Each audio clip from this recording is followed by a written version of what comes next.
Oi, meninada linda. Vamos continuar aqui com o nosso papo. Você está acompanhando que para acontecer a independência no Brasil, havia um conjunto de fatores que você já sabe quais eram. Era a insatisfação. A insatisfação gerava movimentos nativistas, não eram movimentos separatistas, não. Eram movimentos regionais. Isso você já sabe. Com o passar do tempo, começou a surgir uma visão diferente, uma visão de integrar o país numa coisa só. Esses que pensavam assim começaram pensando de maneira a não aceitar a recolonização. E o que era recolonização?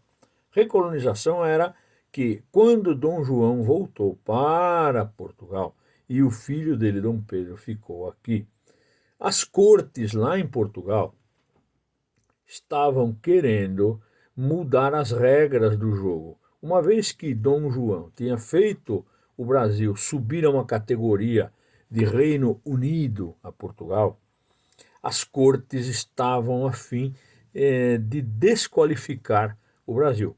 Mas, como eu disse, haviam pensadores, todos influenciados pelo iluminismo, né, que eram lideranças que não aceitavam essa, esse rebaixamento do Brasil, que havia chegado ao ponto de ser considerado Reino Unido, tinha deixado de ser colônia. Entenda bem que o fato de ser colônia, como era a América Latina toda, aqui havia mudado. O Brasil era então um reino com um rei próprio.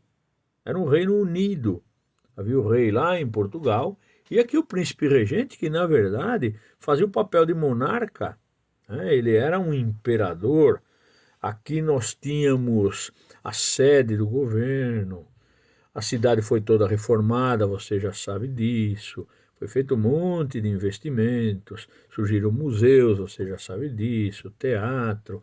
Ou seja, agora vai querer voltar novamente a ser colônia.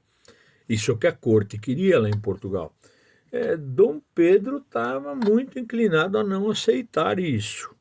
E os pensadores iluministas da época também estavam muito inclinados a tirar da cabeça de Dom Pedro isso. Mas as cortes não estavam muito satisfeitas. Em primeiro lugar, eles mandam uma carta. Oh, Dom Pedro, queremos que o senhor volte para cá, para Portugal, porque não queremos mais que haja um rei aí no Brasil. Então prepare-se para voltar para cá. As cortes portuguesas, o rei não estava pitando muito, mas Portugal havia passado por uma mudança constitucionalista e agora havia um parlamento em Portugal.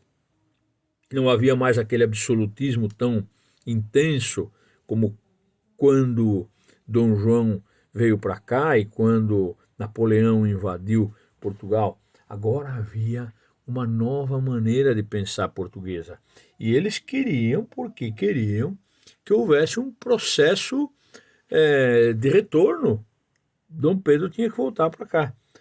Mas aí, o Brasil já tinha experimentado o gostinho do aportuguesamento, da europeização.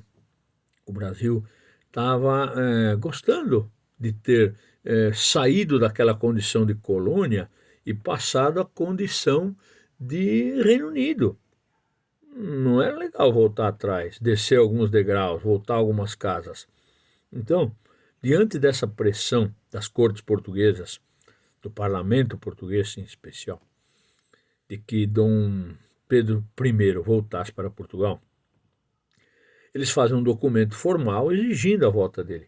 E ele então percebeu que haviam forças brasileiras se unindo para que ele permanecesse aqui. Na realidade, para que o Brasil não voltasse a ser colônia e continuasse sim a ser um reino, ainda que unido a Portugal. Eles não estavam brigando ainda pela autonomia, pela separação, pela ruptura.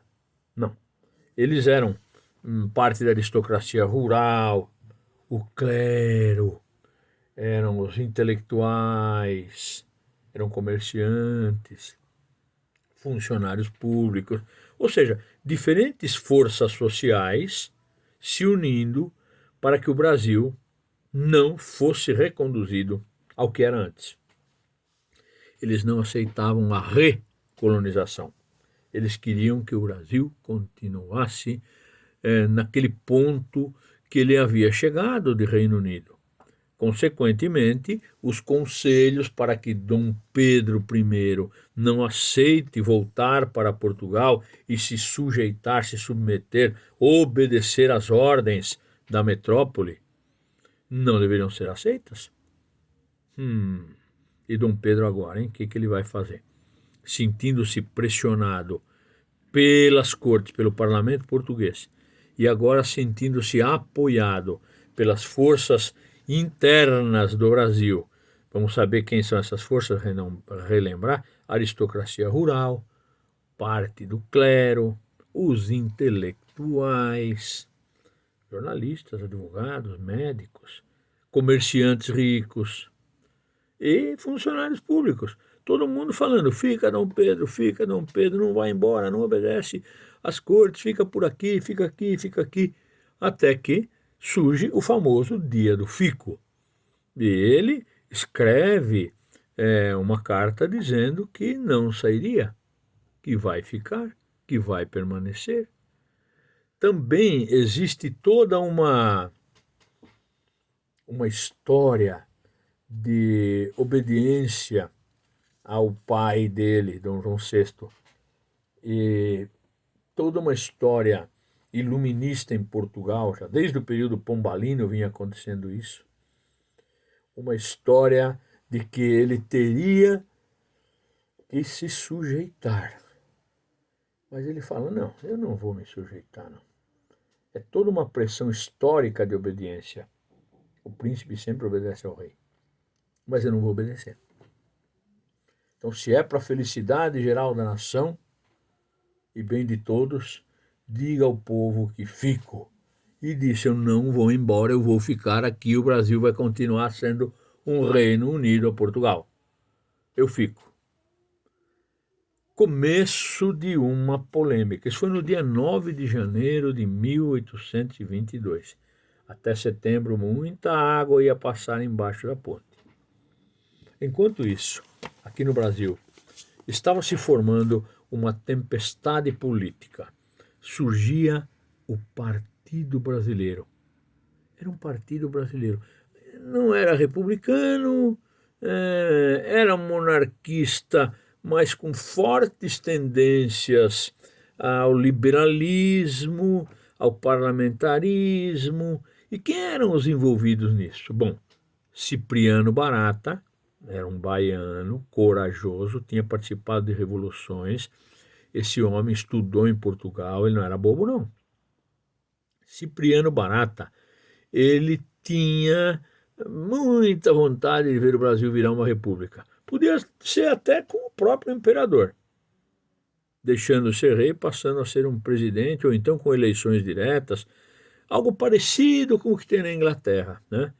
É uma monarquia. Ele estava assim com o pé em duas canoas, Cipriano Barata.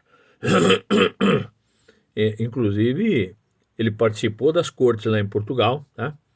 Mas ele era um defensor da separação de Brasil e Portugal. Cipriano Barata. Cipriano Barata, baiano, Barata, baiano, Cipriano Barata, queria separação.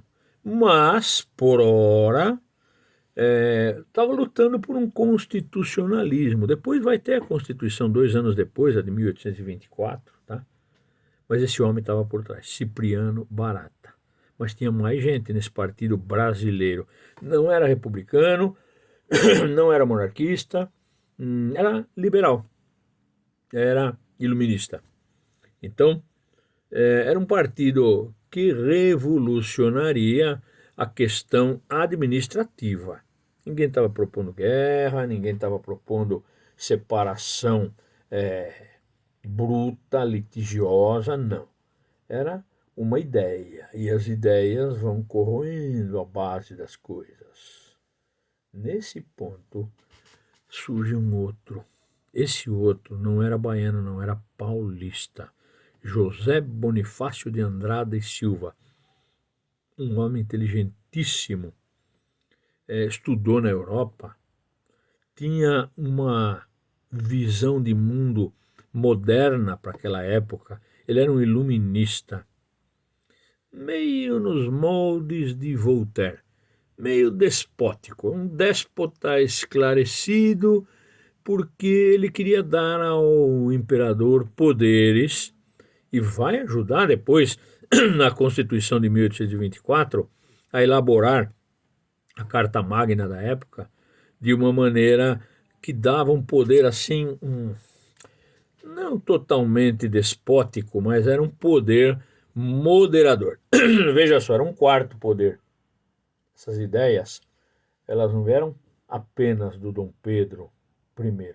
Elas foram motivadas por esses homens que eu estou falando, Cipriano, pelo José Bonifácio. E o pior é o seguinte, essas ideias, elas iriam alavancar, empurrar, elas iriam acabar de romper a ligação que havia entre Portugal e Brasil.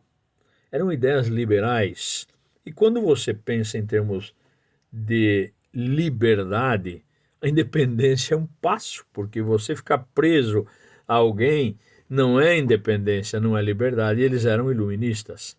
E eram iluministas, constitucionalistas, mas esse José Bonifácio ele não estava preocupado com três poderes. Ele estava preocupado em dar ao imperador um poder extraordinário, que além do executivo, que é a função dele, era o poder moderador. Portanto, era uma duplicação do poder. É meio despótico isso, sabe?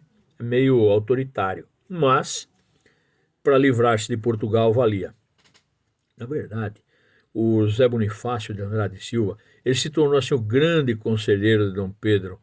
Ele é chamado de o patriarca da independência. Por que patriarca? Porque é um dos pais da independência do Brasil. Ele ajuda Dom Pedro em todo o processo de transição, em todo o processo judiciário de estabelecimento de uma nova forma de governar, de administrar e de julgar. Um novo Brasil. Só que ainda sujeito a Portugal. Isso nós estamos pensando lá em janeiro, mas até 8 de setembro muita coisa aconteceria, né? Obviamente as cortes não estavam muito satisfeitas, havia uma troca de correspondência, mandando, volta Dom Pedro, vem aqui, teu pai precisa de você aqui em Portugal. Era um golpe para recolonização do Brasil. Os portugueses não queriam o Brasil como Reino Unido, queriam como colônia, como fonte de exploração. Não estavam muito felizes e o negócio era tirar Dom Pedro daqui. E com certeza eles sabiam que Dom Pedro estava ouvindo esses homens, o Cipriano Barata, o José Bonifácio e tinha um carioca também, Gonçalves Ledo. Gonçalves Ledo também estudou em Portugal, era um cara liberal, era um iluminista e era um defensor do parlamentarismo. Note que parlamentarismo nos moldes tradicionais, como na Inglaterra, dão um poder simbólico ao imperador. É como a rainha da Inglaterra, está lá uma peça decorativa. Gonçalves Ledo queria um parlamentarismo. Quer dizer, todas essas ideias, esses posicionamentos diferentes, a ideia revolucionária separatista de Cipriano Barata, a ideia constitucionalista do José Bonifácio e agora as ideias liberais, republicanas, as ideias parlamentaristas, de tal maneira que esses três homens foram assim o tripé da independência. Eram os conselheiros de Dom Pedro. Tá? Obviamente, a pressão era grande e Dom Pedro estava sendo aconselhado a tomar algumas medidas, dentre elas a formação de um exército nacional, de uma guarda nacional. Para isso, precisava mandar os comandantes militares, alguns que estavam aqui desde 1808, mais velhos, generais, marechais portugueses, militares dentro do Brasil. Portanto, defensores de quem? Das cortes. Defensores de quem? De Portugal. Interessados em quê? Na recolonização do Brasil. E o meninão, o Dom Pedro, ali no meio desse fogo cruzado. E agora, o que é que eu faço? Eu já decidi que eu vou ficar, não vou obedecer. Existe agora a gente me dando apoio. Aristocracia rural, o clero, a maçonaria, os comerciantes. Ele está se sentindo fortalecido. Obviamente, ia acontecer alguma coisa. A panela de pressão já estava em efervescência. Além de tudo isso, não se esqueça, todos os nossos vizinhos da América Latina já tinham proclamado a independência. Argentina, Uruguai, Paraguai, Bolívia, Venezuela, Peru, Chile, todos eles se desmembraram em diversas repúblicas. E o Dom Pedro, olhando tudo isso, com certeza com certeza ele conhecia de perto o que os Estados Unidos fizeram e lutaram para se ver livres da Inglaterra, conseguiram a independência até mesmo antes da Revolução Francesa, em 1776. Também ele conhecia com certeza a Revolução Francesa, aliás, sofreu com a Revolução Francesa, porque Napoleão invadiu Portugal. Conhecia a Revolução do Haiti, onde os negros haitianos expulsaram os franceses e fundaram a primeira república negra da América. Ele via tudo isso e pensava, bom, se eu não fizer a independência, alguém vai fazer, e vai ser pior. E é nesse ponto que nós vamos parar para continuar daqui a pouquinho com a independência declarada. Até já.